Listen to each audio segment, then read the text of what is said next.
that most of these sexual offenses happen from persons who are very close to the family or even family members. Children, there's a quote that I love from James Dobson. He said, "Children are not casual guests in our homes. They have been loaned to us temporarily for the purpose of loving them and instilling a foundation of values on which their future lives will be built." And we are talking about the theme for the Child Awareness Month is you have the power to create a better future for our children. For us, the children, treat us well. And if we are going to create a better future for our children, sexual abuse is not the way to do it. These children, sexual abuse, I often say, is a scar for life. Sometimes I sit, I don't know who will agree with me, but this is my opinion. I see it being worse than a mother. Because I always say these children have to live with these scars for life. It affects them emotionally, it affects them psychologically, and sometimes in school they cannot function, and there is where teachers sometimes discover that these children were sexually abused. So I want to urge us as parents this morning, and as we go along, I'll give some tips to look after your children properly. We can prevent child sexual abuse. We can, but it's not for the police alone to do it. Parents need to have an eye, as we would say, look out for the children. So let's go to looking out for the children. What are some things that we could look out for or do to help to prevent child sexual abuse? Well, I know for us, we usually say to parents, Come forward to me, please. one of the sure way to prevent child abuse is to know what abuse is, how to recognize the signs that your child is being abused. What do you do about it? Where do you go? You know, who do you report it to and stuff like that. Recognizing the signs, listening to your child. If the child says to you, well, you know, I don't want to go by Mr. Such and such because something happens, or they just tell you they just don't want to go and you're forcing them to go. Or you're going to see Mr. Such and such is suddenly taken and interest in your child more than usual. So he's bringing gifts, or she suddenly has a new phone, a more expensive phone or something, and you have to look at these little things that would pop up. But you also have to continuously listen to your child, because they would say something at some point, and by listening they would let you know what is happening to them. And we have to try as parents and guardians, even adults, not to, as Sergeant Williams says, not to belittle them, not to shame them, not to say, well, okay, no, that didn't happen, and then you end up doing another form of abuse because you're beating them, or you verbally or emotionally scarring them there, so that, and that causes them to shut down. Because by shutting down now, you of course wouldn't know anything, and then the abuse continues. So we have to be able to do that so that we can get help for these children. Not only does it, or could it continue with that child, it can continue with another child or other children. All right. So you said telltale signs. What are some things that we could look out for, some differences in behavior that can ring off a signal? It's like, okay, maybe this child is being sexually abused by somebody. Yes, this child can become withdrawn, and that is one of the common signs. They also can, as we would say, drop back in their schoolwork. The children can also, become rebellious, very rebellious. Sometimes when we see children rebellious, we say they're rude, but it's not always that. It's either they were abused at home, some way or the other. So it is for us as adults, as teachers, as police officers, whoever these children are placed in the care of, to be very careful with these children. You can imagine you have this nice child in your class, and all of a sudden this child become rude, withdrawn, dropping back in their schoolwork. And the only thing you can say is that they are rude. Over the years, I have proven that it's not always so. So we have to know your child. You have to know your child. Teachers have to know the children in class.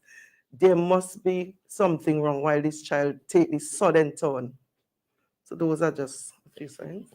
Yeah, you can also tell a child who's been sexually abused. You have teachers would tell you that this child would be very reluctant to go home. They don't want to go home. They don't want to be in the same space that the abuser is in, of course. Recently, we've had children, teenagers especially, attempting suicide. All right, and we know that they're going at an alarming rates that we really should look out for. They have low self-esteem, as Sergeant Williams said. They have the aggressive behaviors. They don't trust adults. So you would find, especially for younger children, they are around a certain adult and they would just start to cry for no reason. But you have to see that maybe something is off there, why they're crying around this particular adult, or they don't want to be there. And sometimes you have parents, oh, go and hug uncle such and such, and the child would pull back. You have to look at that. You have to say something is wrong there. Something doesn't, sit right there. So we have to be able to look and see that something is wrong. Sometimes even simple things as, the hygiene of our children. Sometimes you're bathing a younger child and you may have a smell or see something on the underwear or something. We have to look at these things and be able to check them out to find some way of helping the child. What I'm hearing coming out is this has to be a collective agreement, not agreement. It has to be a collective effort between all amongst the entire country. And children spend a lot of time in schools. Are you able to touch on what is in place in schools, as in how you come in, whether to implement or to right? Okay, so the Children Care Adoption Act of 2010, we have the mandatory reporters. These are persons who are mandated to make reports of any known incidents, any incidents that they see, suspect, or know that a child has been abused. So we have those persons in education, in health, law enforcement, welfare, children's services. Anybody who has responsibility or care, supervisory care of a child, they are mandated to report, whether to the police or to the Child Development Division. Okay, a call is coming through, so you might want to put on the headphones to hear what the caller is saying. Hello, good morning, welcome. Christine, good morning to you and your esteemed guest. Good morning. I have a couple of questions. And the first one is this. If you as a parent are beating your daughter or your son, your child, and you suspect that something is wrong with them, like they are abused or something like that, how do you go about starting a conversation with that child to find out if they are indeed being abused? That is one. The other one is this. I don't quite understand what the lady said. Well, I understand what she said. That's why I'm responding this way. She said that if you are found guilty for abusing a child, sexually abusing a child under 12, you can get as much as life imprisonment. And then over 12, you get 5 years. The question is, if you abuse a child that is, say, 11 months going on to 11 years, going on to 12 years, and that person is found guilty for abusing a child in that kind of age, they can get life imprisonment. So I want to know if just past 12 years, why would only get 5 years? And the difference between life imprisonment and 5 years is a whole lot. So what I'm saying is that I believe that once you abuse a child under the consenting age, you should get whatever time you can get. Life imprisonment, 30 years, 40 years, whatever it is. and it shouldn't got nothing to do with age in terms of 12 and under 12 and over 12. It shouldn't be not like that. My personal belief is that once you abuse a child and the child is under the consenting adult age, I believe that person should be given the maximum time in prison. And the other thing is I would like them to answer is how how do you go about approaching a child or trying to find out from a child if they are being abused? I mean, that's a very sensitive thing. So I was just curious as to how you would do that there. I will hang up. I listen to the ladies, and if I need time, I will call back. All right. Thank you so much for your contribution. So the first question, how do you start a conversation with a child? Okay, so as parents, we should be able to, have that conversation with a child as to who touches their body, um, who who you would give permission to touch your body. So mommies and daddies, anybody else, you have to come to tell mommy and daddy, well, this is who is touching me and where they touch. So you have to be able to have that conversation from very early with a child Mhm. so that they can be comfortable enough to come to say, well, this person did this to me. And even if as mommy you find something is wrong, you should be able to talk to them and get that conversation going. And from there, you would be able to, whether you have to take her to the doctor, him or her to the doctor, uh, um, even get to the police to make that report. But we have to have that conversation very early in the children's lives so that they are comfortable to come forward to say, this is what is happening. Okay. Yes, it is very important that, as Ms. McIntosh said, you develop a relationship with your child. No longer can we tell a child that aeroplane dropped them here. No, not at all. We must tell the child as it is. I mean, you have to be mindful of the conversation, but it's important that you teach the child from very, very young, because what we realize is that the internet teaches them for us. Mhm. So we have to teach them. We cannot make the internet teach them because they're seeing more than what we will tell them on the internet. So we definitely cannot fool these children. So it is important that you develop a relationship with your child. You must be able to talk to the child about anything, the body parts. Let the children know that their body parts are their private part. It's their body space. Nobody should touch them. Nobody should touch them. That is something very, very important. I always say, I normally see people letting their children sit in other men's lap. That is distasteful. I don't like it. Whether it be a boy or girl, because boys as well as girls are affected. So that is something that is very distasteful to me. We have to look out for our children, be able to talk to them. Don't tell them airplane drop them here. I will say that again. You cannot fool them anymore. Those days are long gone. Some children know more than the parents. Exactly.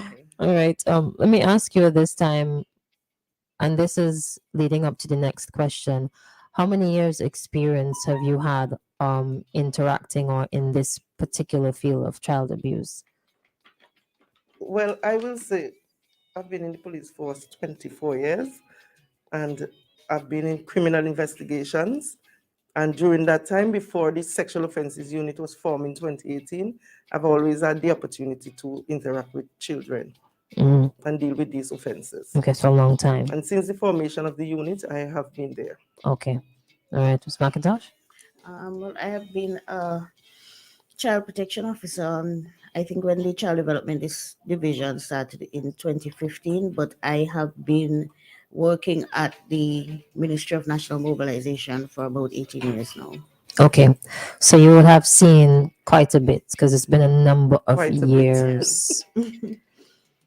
I want to ask, how bad is it? And if you can just, I don't know if you can quantify it, or in terms of like your interaction and exposure, how bad is it? I personally love what I am doing, Mhm. even though sometimes these stories are horrifying, they are traumatic. Sometimes we at the unit, we need psychological evaluation ourselves. Oh, yeah. You're serious. Yeah, Some of yeah, these yeah. situations are just sad. I would have seen members in my unit cried. It's not an easy thing, But our duty is to help, and that is why we are there. Mhm, But some of these stories are real terrific. mhm, mhm. Can you say from your experience as well, what age grouping you see the most? Under 5, 5 to 10, 10 to 15, 15 to 20? From my unit, under 12, Mm-hmm, we see a lot of that. mm-hmm, mm-hmm. And between, well, generally under 15, but the under 12, we see a lot of that, and the over 13, but below 15. Okay, okay. Yeah. Do you think there's a reason there are so many under 12? Is it because of do you think it's because of the vulnerability? Yeah. Yes. Right, And lack of proper parenting. parenting. Parents take too much of things for granted. Mhm. In this day and age, you allowing total strangers in your home. Not even those who are close to you should be allowing in your home where you have children. And they should be properly supervised. And that is what is lacking in our society, Mhm, parental guidance. mhm, Right. The supervisory care is very much lacking from parents because we tend to, oh, we have to go and do something, so I'm just gonna leave the neighbor or somebody in the community, and even family members, because sometimes you leave them with family members, and these family members are the ones that would do it. Um, and then you leave them there hoping that everything would be okay. You don't check in, you don't call to find out, or even when you get back home and you talk to children, what did you do? What happened? Who was there? So you need to know that. And sometimes even with teenagers, we as parents we allow the teenagers to go with friends. We don't know who their friends are. We don't know where they're going. We don't know who they're with. And we need to be more supervisory in that aspect. We need to know at all times where our children are and who they are spending time with. mhm. Have you ever experienced a case where a child, okay, a call is coming, let me take the call and then come back with the question. Hello, good morning. Yeah, Crystal, I am here again. You seem not to think that the second question I asked is of any great importance, so you're not asking it to the ladies. So I Maybe want to ask because this you other asked three question now. questions in one. So, so ask again and she will answer it. No, the question that I didn't get an answer to is Mhm. there's only one. There could be 1 month difference in the time a fellow spent in prison or a person spent in prison for child abuse. And let me reiterate. I am asking this question: if a child is 1 month past 12 years, and a child is 1 month before he gets to 12 years, I want to know why it is that 1 month before 12 years you can get life in prison, and 1 month after 12 years you only get 5 years. That's the question. And the other thing I would like to ask is this. It is not, for me, it is not enough for a person to be found guilty for child abuse and goes to prison and spends some time in prison and left that child emotionally scarred for life. And there's no kind of compensation for the child from the accuser or the government or for whoever. No compensation for that child. And to me, that child should be compensated because, like I said, that child would have been scarred for life. And there should be some kind of compensation for the child once the person is found guilty. I hope you understand the questions. All right. All right. Thank you so much. Thank you. All right. Bye bye. Yeah. Caller, I think I didn't forget you. I was going to raise it. But I want to start from the last question where you spoke about compensation for trial. I'm talking about sexual abuse here. For me, no compensation in terms of money. I don't know if it's money you're talking about, but that is something it's my opinion again. I will not accept in terms of compensation because sexual assault is something that scars for life. And I don't think money is the best thing to compensate a child. in terms of sexual assault. Mhm. But let me get to the other question where you are talking about the sentencing. We have to be mindful. It is always an uproar in St. Vincent and the Grenadines when the penalty or the sentencing is not satisfactory to the general public. But the judges, the magistrate, the family court president, they are guided. They have to go according to the laws of St. Vincent and the Grenadines, and they have to go according to the guidelines set out by the court. You don't think that sometimes the judges want to give them more? I believe so. I'm in court all the time, and I believe that the judges want to give them more, but they have to be guided accordingly. We have laws, it's a country of laws, and we have to be guided accordingly. So sometimes you may not be satisfied. I may not be satisfied as a police officer as well, and it's the truth. Because it's really hard for me to see a child being abused and these perpetrators get these little bit amount of years, but the judges have to be guided accordingly. So I hope that satisfies you, and we have to go by laws. The only how that could happen is if the laws are changed and if the guidelines are changed. Okay. All right. So the question I was going to ask, have you ever encountered a case where the child didn't think that there was something wrong with the abuse? If you did, then what do you change in terms of caring or supporting that child? Yeah, there are times when the child, and I think it would be more of the child having an outside opinion where somebody would say, well, no, whatever they did to you, it wasn't that bad or it wasn't wrong, and no, don't talk, don't do this. So Mhm. they have all the other outside influences, and they tend not to want to say anything because they're afraid that maybe mommy might do something to them because mommy's telling them, no, it was not, daddy didn't mean to do that, or daddy didn't do this. So, and if you put daddy behind bars, or if you put daddy in jail, then how would we live? What would what would happen to us? And we have a lot of mothers who, I must say, that they do try to influence the child not to talk against the abuser, especially if the abuser is a relative or a family member. And we need to have mothers understand that that is not right. We need to get help for these children, because if it will continue to happen if they keep hiding it. We have to allow them to break the silence and see what is going on. Mhm. What support is in place for a child? What can a child do? Who can he or she go to? In terms of reporting. Reporting. So somebody has abused them sexually. Was the first step, or what should be the first step? Okay, so as I stated before, we have the mandatory reporters.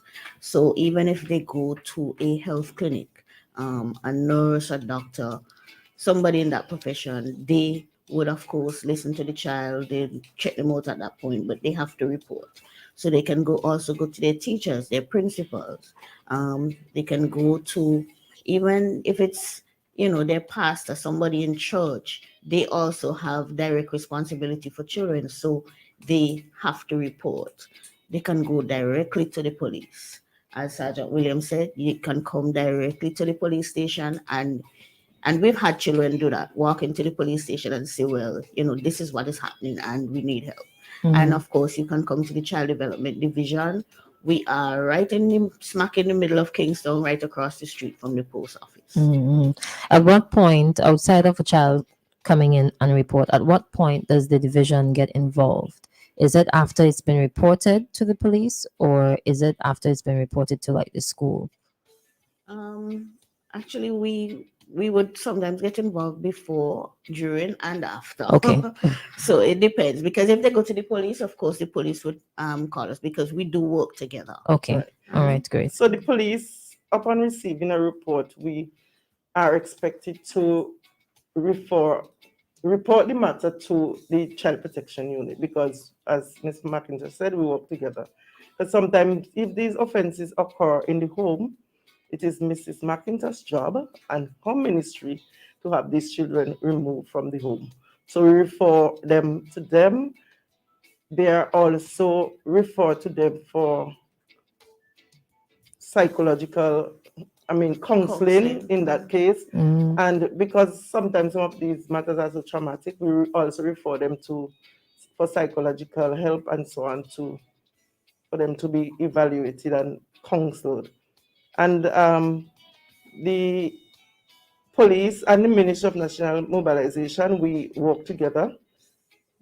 According to the nature, we have been talking sexual abuse here, but there are some. I find we go off on sexual abuse, but there are so Yeah, many other other- abuse that we really didn't talk about. Time Yeah, won't yeah, permit- yeah. Time Yes, I won't know. permit us. Yes. Especially physical, where parents beat children and so on. So when these matters come to us, we do report them to the Ministry of National Mobilization. We work hand in hand, the Child Protection Unit and the police. Okay, so there's a call coming through. Hello, good morning, welcome. Hello, good morning. Hello? Perhaps you called in error? All right, sorry if I ended it before you spoke, then you can try again. Okay, so let me see. What would happen in the case where the child reports it to the school or the police? What happens to the parent or guardian in that situation? Are they liable for an offense? Liable for prosecution then, sorry. If they are the abuser. No, if they are the parent and they know Oh, they about know. it Okay. and they fail to report, but the child goes ahead and reports, or somebody else reports it because they pick it up in school or church or somewhere else in the community, what can happen to that parent? Well, the act does tell us that if somebody knew, or well, the parent, because it actually states that if the parent knew or ought to have known that the child was abused or is being abused and didn't say anything, then they can be charged as well. Mhm. Right? I think it's $5,000. $5,000. Mhm. Have you ever experienced a parent being charged? We have never charged any in terms of sexual abuse, but other offenses Yeah, like others. abandonment and so on, they were charged. But in terms of especially reporting physical abuse. Yeah. and for physical abuse, but I believe the time has come where we need to really make an example, A couple of and it examples. will happen. It Don't will worry. happen. It's not that we're praying for it to happen, but No, I but think too much of it parents forms. are concealing these things and Yeah. telling the children they're lying. They're Yeah, lying. you know. And It would is sad. actually beat the children when they come forward to say things like, They need a beating. They're the ones who need the Yeah, beating, yeah. not the children. Something is wrong up there. A call is coming through. Hello, good morning. Good morning and good morning. All right, lovely. We can hear you now. Right, okay. I just want to make a quick response to when the sergeant was speaking about the judges have to follow certain rules in terms of sentencing. My problem is this. I think the system is too protective of criminals. And she's correct because they have to follow what you call a sentencing guideline. And I think these things are there to protect criminals. And that is why you see our society have to suffer from crimes, especially these things you call sentencing guideline. So she's correct in terms of saying that the judge have to follow certain guideline, and I disagree with that. You should really give them the full. Mhm. All right, thank you. The law is in place to deal with offenses and to help to bring some sort of order socially in any society. So the laws are there, whether or not we like the number of years that a person, a perpetrator can have. But if you don't use it, if you don't report, then does it really make sense for us to go forward and say, okay, let us increase the number of years when there are so many unreported cases? Do you think that increasing the years would bridge the gap between unreported cases and cases that go through the system?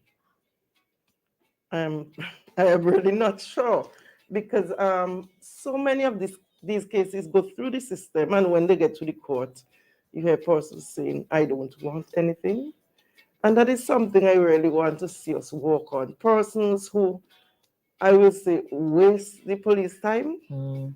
and when they get to court, they don't want anything. That's why I want the law. I want us to make an example of. Something need to change here. We Mm. cannot have these children being affected and then parents, or even sometimes the children. I mean, when matters go on for a while in court, the children can somewhat want to forget. But I pray the day that when the state could totally be in charge of these matters, so that whether or not the person come forward, we can use their statement and have a conviction.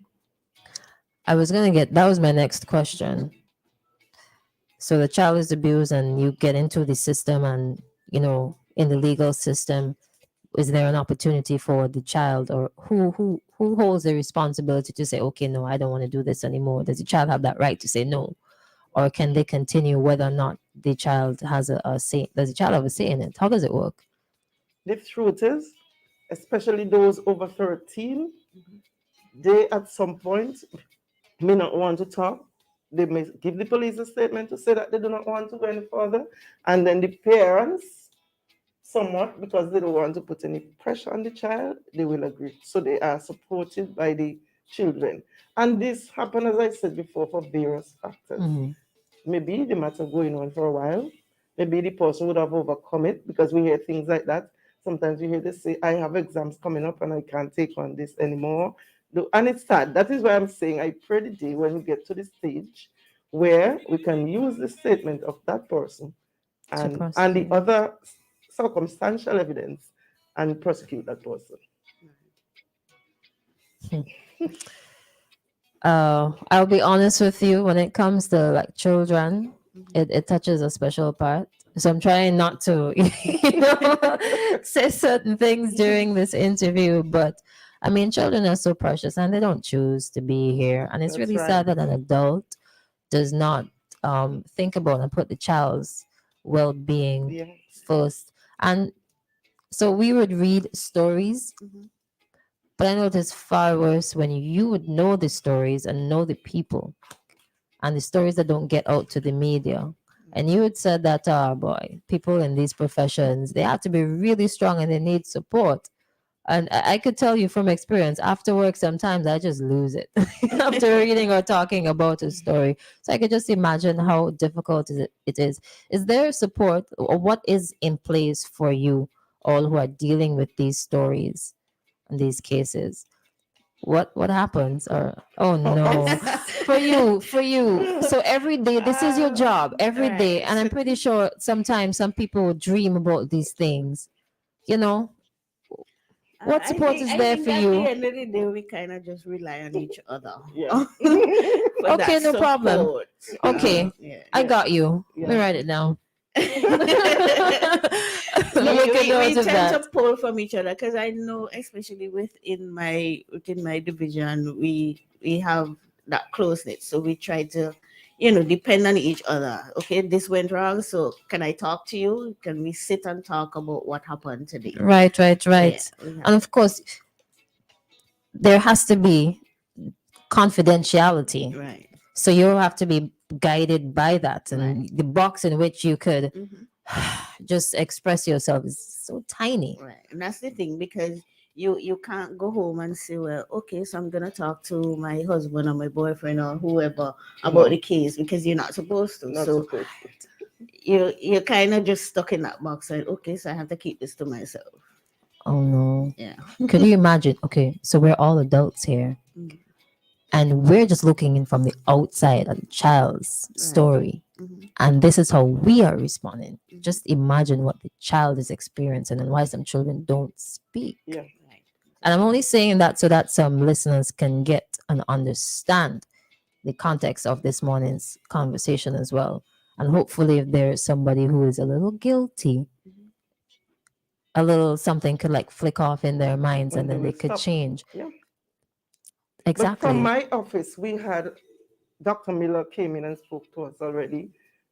So that I think, as I said in the beginning, that we really need that psychological support. So we have to work on that. It's not easy, especially when you're dealing with these children Mhm. and have your child at home who might give you problems as well. but it's Mhm. our job.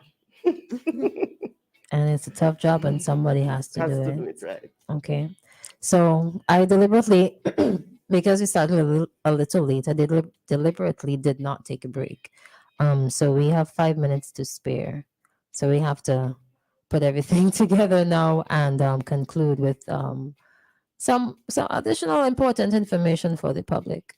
So I don't know if the officer, the ministry want to start first. Okay. The psychological and mental scars of child abuse far outweighs the physical.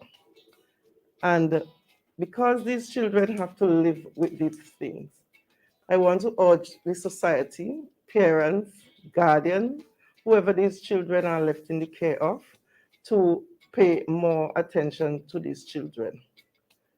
I also want to urge them to do not dismiss what your child is saying to you. Always give them a listening ear. It is important that you realize that children are the future. And if you prevent child abuse today, in this generation, you could be saving another generation. Anyone who knows of any form of child abuse, you can contact, well, I'm talking from the police perspective, you can call the police at 4571211. You can call any police station, any form of sexual abuse, you can contact the Sexual Offences Unit at 4534599. Our unit is always open, we are never closed, and we respond anytime in the night. Whether it's day or night, we respond anytime. We are always there. Please feel free to call, and let me reiterate the theme this morning for Child Abuse Awareness and Prevention Month. You have the power to create a better future for for us, the children.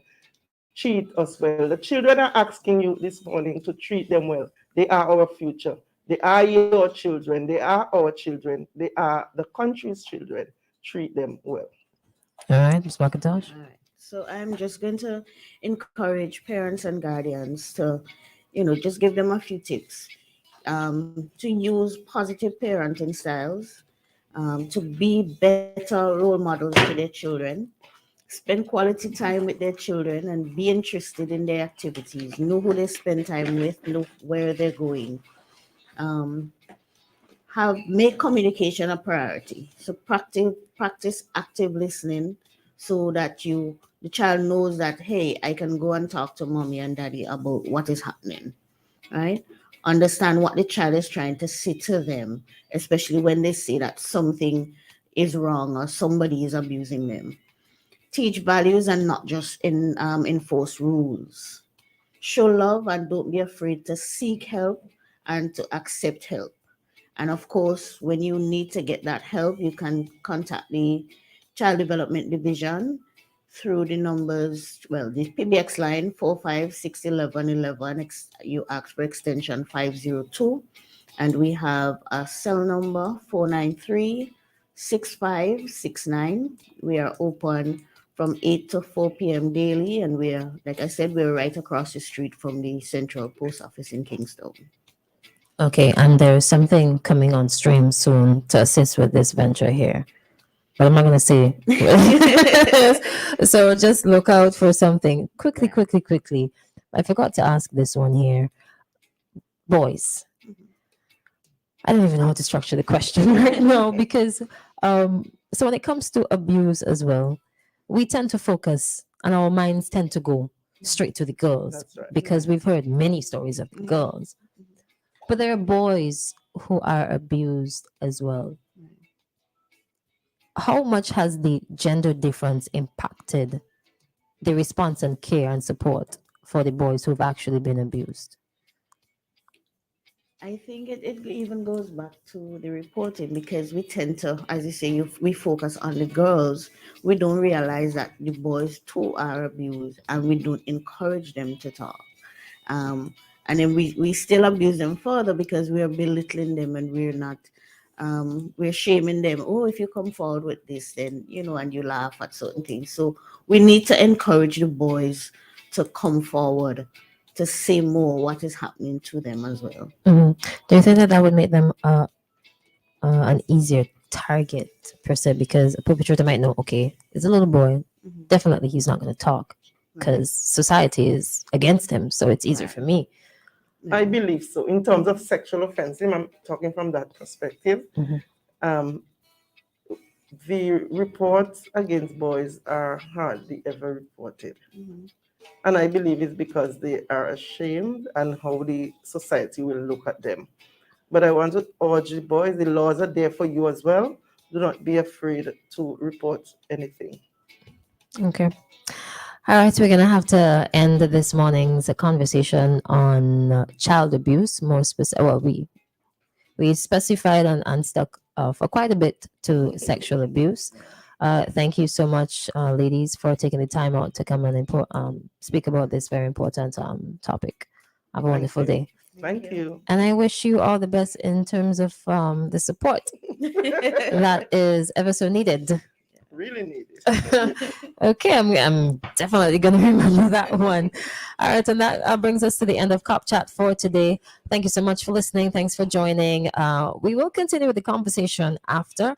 It's 9:01. We have to deal with some matters right now. Coming up next is the ECCB bank rates. That's brought to you compliments the Bank of St. Vincent and the Grenadines. Immediately following that, trying to end the live. It's not clicking. Immediately following that, we are going to head to the results for the nightly 3D and play for draw for the night of April